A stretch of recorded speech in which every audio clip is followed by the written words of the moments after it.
Radio Raheem here with the WBC heavyweight champion of the world. I know you'd waited a long time to hear that behind your name, and now you've gotten a little bit used to it. What has life been like since becoming the heavyweight champion of the world? Has it changed? It's definitely have changed. It's changed for the good, of course.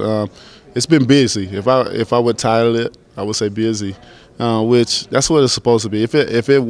If it wasn't busy, then I'll sit back and I'll scratch my head and I wonder, what did I go wrong? You know, what happened?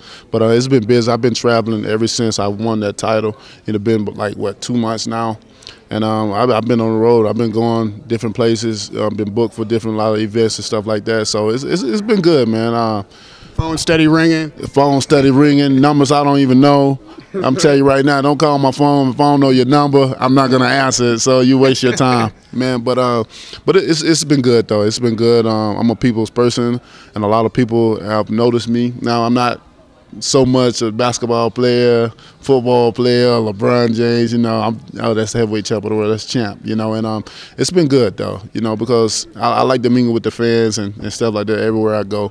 I'm that type of guy. If there's 1,000 people want pictures, 1,000 people are gonna get pictures. You know, and that's why a lot of people love my personality and stuff like that. So I'm the true definition of being a champion. You know, I noticed that you put out on social media and whatnot that you're still a hometown boy, though. You know, you haven't moved to the big city. You know, how is it when you go around the hometown? You made good. What are people talking about? How does it feel in that regard? Well, they can't believe I'm still there. You know, they're just waiting they're looking forward to me moving or whatever. Or they just waiting to see. They expecting me to move. What I'm trying to say, and but I told them I'm not going to go nowhere. I said I wasn't going nowhere. I'm not. You know, that's my heart is in Alabama, and that's where my body's going to be as well too. This is my headquarters. You know, when I want to go have fun or do business, I can travel all over the world. But at the same time, I'm coming back home. I'm one of those guys that home is where the heart is, and I love where I'm from. You know, I get a lot of love there from the people all over. You know, and they love me there. So I got to stay where the love is and support it. It's a movement there as well too. As far as bringing boxing, we've done a lot of things, and I'm looking forward to bringing big fights there as well too. You know, those that didn't know about the state, you know, I want them to come and experience, you know, my city, my state, and take it back home with them. You know, and that's where I am. You know, so. Just be looking forward to big fights there, and want to have people come down and support and take it back home with them. You talk about putting Alabama on the map. Well, putting the heavyweight division back on the map is something that's necessary as well. You having, you know, the storied WBC green belt, and then the Klitschko's basically being considered the heavyweight champions that need to be dethroned officially. Yeah. We're standing here. It's NBC's debut broadcast. Is this the kind of venue that you could see the heavyweight title being fought out on, like on NBC Network? Is that the kind of a venue for you and the kind of heavyweight champion that you want to be? You know, a network champion where everybody can be exposed to the title fights. You know what? It's been long overdue. You know, this is a brilliant idea from Al Heyman and Al Heyman crew or whoever was involved with Al Heyman on it. You know, my hats goes off to them because this is something that's been well long overdue. Because my argument always been, what about the people that can't afford HBO and Showtime and pay-per-view? What about the lower class level that, you know, that enjoys boxing, you know, but can't really watch it, you know, or can't go nowhere to see it, and they just have to wait to the internet or hear about it. Now this is getting them the opportunity. We call it free TV. You know, this is how a lot of people got their, you know, that's why how people know Sugar Ray Leonard and Boom Boom Mancini, all those guys, you know, due to free TV, you know.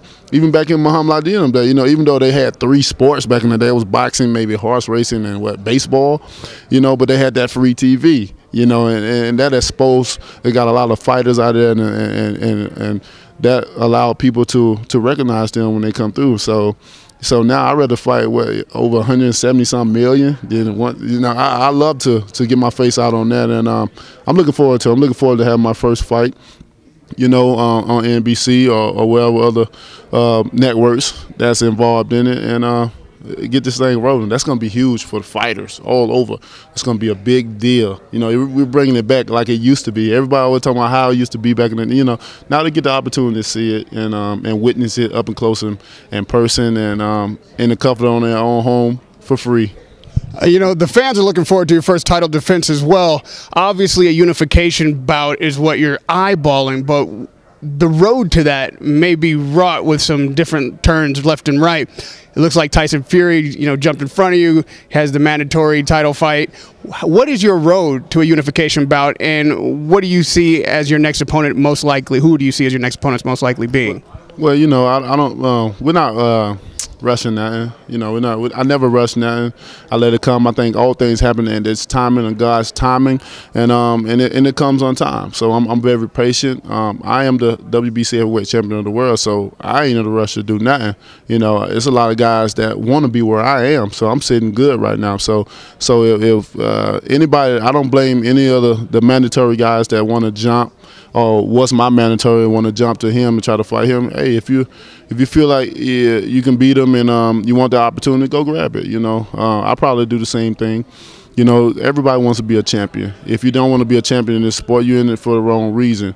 You know, because it can't be always about money. You know, but I'm sitting patient. I'm waiting. I told the people once I become a heavyweight champion of the world, I was going to be active, and I'm keeping my oath to that. So looking forward to seeing me in the ring real soon. We're looking for opponents. A lot of guys have turned their name in to try to fight for a mandatory spot, which is great. But we're not going to wait. We're gonna push, and we're looking. So we have a little information on who's going to be the next opponent, or the date set. But I tell them just look for it. It's going to be real soon. Well, give us a heads up on the day. When are we going to see you back in the ring? Definitely this year. You're going to see me a couple of times this year for sure. And lastly, you had a big injury with your hand. Like after the fight, it was swollen. There's a big knot on it. Give us an update on how the hand is doing, what you had to do to get it back healthy. Are you 100%? I'm not 100%, but it's coming along. I can ball my fist. I can ball the fist. Well, it's going to be like this, just different bones everywhere right here or whatever. But it's doing good. Doing a lot of therapy with it and stuff like that. But it's not going to keep me down. I'm a fighter. And a fighter know how, you know, a fighter go through the trenches to get back in there and perform for his fan and do what he loved to do. I love to fight, so I'm going to get back up in there real soon. This is not going to hold me down. As long as I can ball it and throw it, somebody in trouble.